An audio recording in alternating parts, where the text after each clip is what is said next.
Now we continue with the 5 elements interrelationships.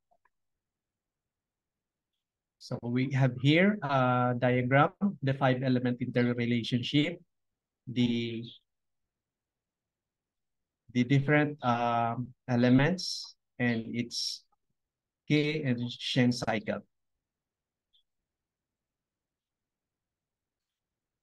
So another 5 elements, the Shen, which is the generating, the K, which is the controlling, acting.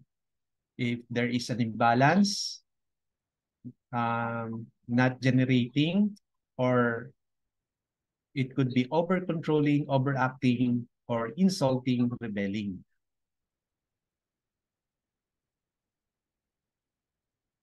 So finding the patterns, first we find which 2 organs that is related to, and second, find in which cycles Shen or Kes cycle they belong to. Number 3 is to determine the imbalance.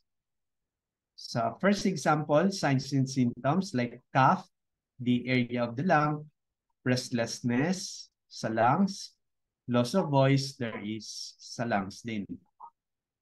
Asthma, which affects, it could be lung or kidney. Sa pattern, metal not generating water. Second example, there is a palpitation affecting the heart, insomnia, heart, and sa breathlessness sa lungs.